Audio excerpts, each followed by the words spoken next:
It's my pleasure and privilege right now to talk about our closing plenary. We're going to hear from two people who embody the American spirit of resilience and compassion that we have recognized throughout the day. Keith and Aviva Siegel were taken hostage by Hamas from their home in Kibbutz Kfar Asa on October 7th, 2023.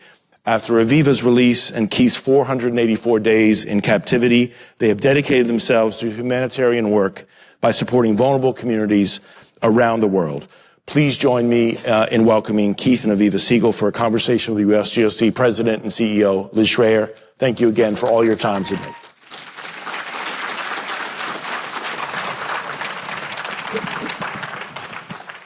So, hello everyone. It seems like days ago that I was up here on stage this morning. But we're going to close with you about to meet two of the most extraordinary ambassadors for peace in the world, who in their journey got there by taking a stop as hostages by Hamas. Aviva and Keith, this is an enormous honor for me to be with you. And what I want to start with is, I'll turn to you, Aviva, first, is to talk about life pre-October 7th. Because you grew up in North Carolina, Keith. Yes. You grew up in South Africa, as you will soon hear, a little bit of an accent. But you lived on this beautiful kibbutz, which I've had the honor of visiting, Kfar Asa, that is right on the Gaza border, and you chose that because the whole DNA of the kibbutz is about peace. What was life like as in the community? Just give us a little flavor of your family and the community of life before October 7th. Aviva, welcome. Thank you. So thank you everybody that's here, that's listening to us. It's very important for me to be here and special. I was born in South Africa. I came to Israel when I was 9 years old, and I always lived on a kibbutz. A kibbutz is a very small community. Everybody knows everybody. It's like a one big, huge family with so much love. I just want to say that living on Kfar Asa, so close to the border, people from Gaza used to come and work on the kibbutz. And I used to make them cookies. And I used to wake up early before I went to work to be sure to run and give them a cup of coffee before I go to work. And I like that because I'm a human and I'm just like everybody else. And lots of grass, lots of birds that wake you up in the morning. And unfortunately, on the 7th, it was destroyed. My whole neighborhood. There's so many people that are dead. There's so many houses that there's nobody to go back to. And Keith and I are the lucky ones because we're here sitting here, and we can talk and we can share the truth with you. I can't think about anything more important than that, telling the world the truth. The truth of what happened to Keith and I in Gaza. What happened to me when I was so worried when Keith was there for another year and 2 months, not knowing if he's alive, not knowing what they're doing to him. But I did know what they did to me and to Keith while I was there. So I shared that with everybody that listened. I met Biden 4 times. I met Trump 3 times. I met Melania 3 times. I met all the important people in the States. And I just want to say that I did everything I could. You did. For humans, for people that are suffering, just like I did. Thank you. Aviva, you spent 51 days, horrific and unfathomable 484 days for Keith. And Keith, I want to get to what you're doing now on humanitarian, but just maybe share for a moment, Keith, how you kept hope, if that is a thought of yours. I've heard you speak, so I know that is part of how you survived that. and resilience during that period of time, because it's so much a part of what I want you to connect with the audience of where your journey went from there. So just give a flavor of how you survived. Yes. First of all, I want to say thank you very much to all of you for being involved and being engaged and doing so much in order to save lives and help people in need across the world. I think the USA has proven that the importance and prioritizing saving people's lives all over the world in many ways. So I encourage you to continue your excellent job, your excellent work, and it's a privilege for me to be here. When I was the first 50 days of captivity, Aviva and I were together, and we were able to support each other and help each other in many, many ways. I'm so grateful to have had Aviva with me during the first 50 days, and then we were separated, and it became a new chapter. Some of the time I was 6 months out of my 484 days, I was alone, and the rest of the time I was with other hostages. And when I was alone, some of it I was locked up by myself in a room, and the rest of the time I was living with terrorists that were holding me. What gave me hope was knowing that my family are waiting for my return, and I knew that I must do everything that I can do to survive, not only physically but also mentally. My family gave me a lot of strength, and I used to talk to my family. Figuratively, mentally, I would carry on conversations with my family, and I would picture their face in my imagination, and I would talk to them, and I would tell them that I'm okay, and they shouldn't worry. I was just hoping the message would reach them. And it did reach some of them. I came to learn after I was released. That gave me a lot of strength, and my faith gave me a lot of strength. My Jewish faith and my belonging to the Jewish people and my friends and my community, and then I prayed and I said blessings, which I hadn't done basically ever. I do that every day. And then I practiced mindfulness, which helped me a lot. And basically I promised myself that I must survive in order to return to my family, to bring an end to their suffering, because I was absolutely sure that my family's suffering was much, much greater than my suffering. So I don't know about the rest of you, but if I went through what they do, I would understand why you would crawl in bed and never come out. But that's not what the two of them did and have done. You chose compassion instead of bitterness. And let me now turn to the story of what they have done. They have become ambassadors, not just for peace and humanitarian assistance, but they connected to a group that I've known for a long time called IsraAID. It is an NGO. It's like what many of you are involved in, a humanitarian organization that is partnered throughout the world to help on humanitarian assistance programs, just like many of the organizations in this room. They supported aid into Gaza, supported, one of their focuses is addressing water, sanitation, food, nutrition issues in a place that some of us in this room have been to, one of the largest refugee camps in the world, the Kakuma refugee camp in Kenya, which now both of you have been to. I want to understand, Aviva, why, of all the things you could do after being in captivity, you chose this journey to go to the Kakuma refugee camp. And give us one story of who you met, and I have a different question for you, Keith. Why? And what did you see when you got there? It's a very easy question. I'm a human. I care about humans, no matter who they are, no matter what they believe in. And I will stand up for human rights as long as I live, wherever they are.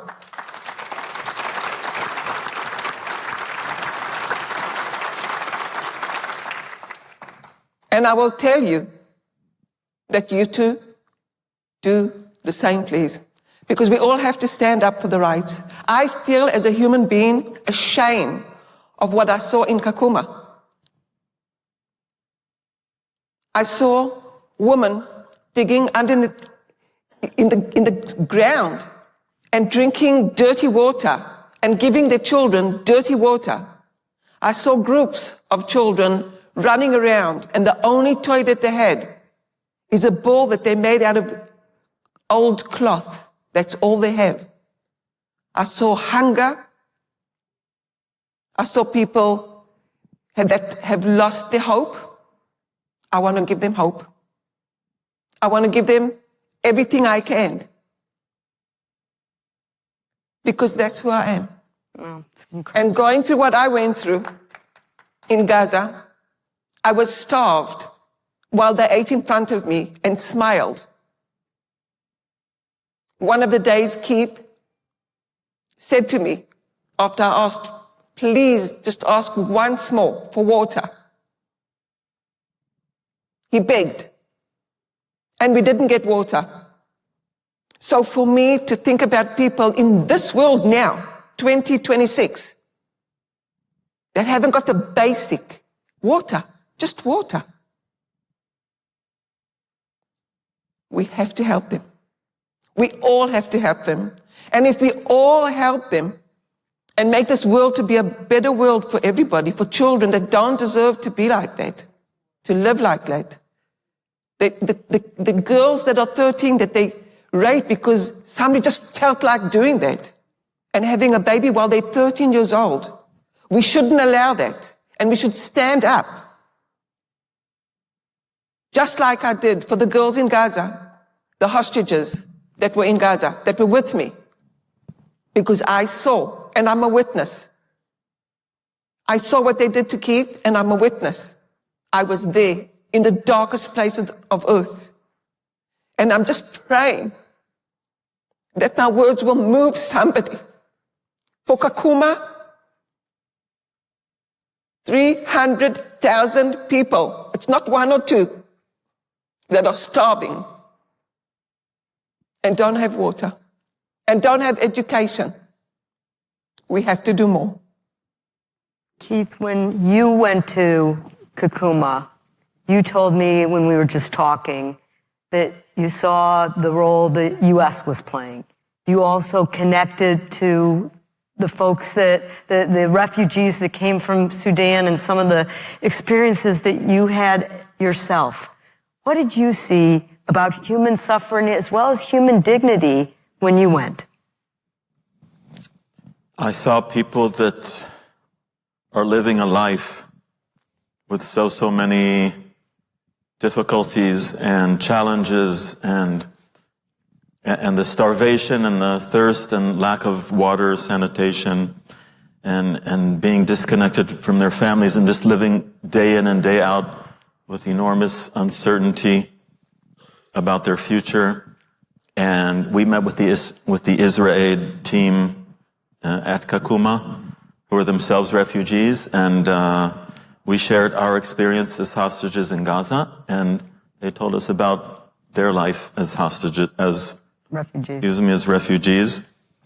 And it just was so powerful to connect with them and to understand that the suffering that we experienced as hostages in Gaza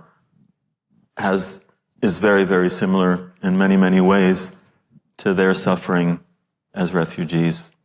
And I think it was very inspiring for both Aviva and I, and for the team there.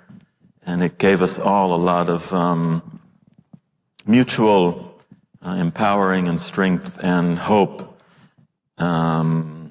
working together on behalf of people that are in dire need of help.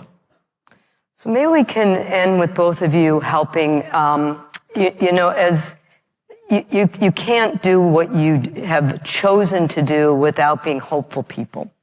And that's what I'm so inspired by the two of you. You have 4 children. You have 5 grandchildren. You I heard, Keith, you said on one of your, many times I've heard you interview, that you believe in, quote, peace and security for all people and freedom, basic human rights that every person deserves. And I love that you still are optimistic people. So, Aviva, to you, what is your hope for the next generation? What is your hope for your children, their children, in this world if we get this right? If we get this right about making sure there's a humanitarian response in Kakuma and every other place of need. And Keith, you think about this question to answer. We're going to Capitol Hill tomorrow. You have met with the highest people of the land, presidents and secretaries of state. What can we say to carry this message forward? So, Aviva, your hope for the future of the generation, and Keith, your message for us to take to Capitol Hill and beyond. I just want to say that Keith is American. He was brought up in North Carolina, and I couldn't have done it by myself. United States stood up for human rights and got Keith out. President Trump and President Biden did everything they can as Americans to make this world be a better world and to get all the hostages out. So I want to thank them. And my hope is that nobody in the world will go through what my grandchildren went through, what my children went through, worrying about Keith, worrying about me. We're just good people. Just like you, that want good for everybody, for all the good people all over the world. So I just hope and pray that from this terrible tragedy that happened in Israel, I'm sure that everybody's heard about the 7th, what the Hamas terrorists did, and were so proud of themselves what they did, that we'll be able to change the world, and people like that won't be able to behave like that. And nobody will have to suffer like my family and Keith and I did, and all the hostages' family. And what we've gone through as a country is terrible. Thank you, Aviva. What's our message on humanitarian efforts, thinking again about your work with IsraAID and humanitarian work? I think, well, one of my messages is that all of us, all of you, as humane people with values and morals, can all be a part of a mission. And together, we have a lot of power. We have a lot of, we can be very influential. And I think to pass that on to leaders and people that are in positions of influence and being able to make decisions in order to prioritize, whether it's budget or whatever is going on, in order to reduce suffering of so many people in this world that are suffering day in and day out. And I think I kind of feel a little bit guilty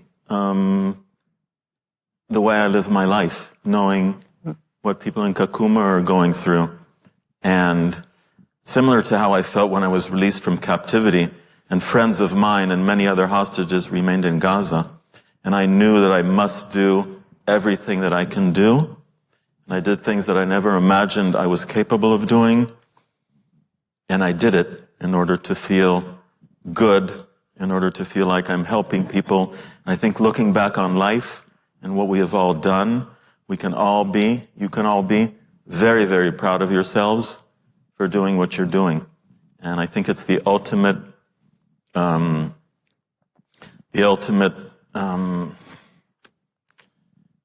thing of humanity. Well, I don't know. Let's all give a round of applause for Aviva and Keith Siegel.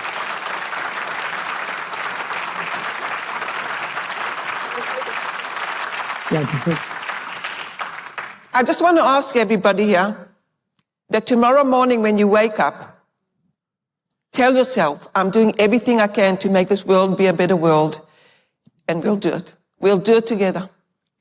Thank you very much.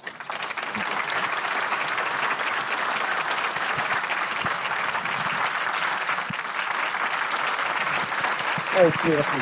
Thank you. Thank you so much. Thank you.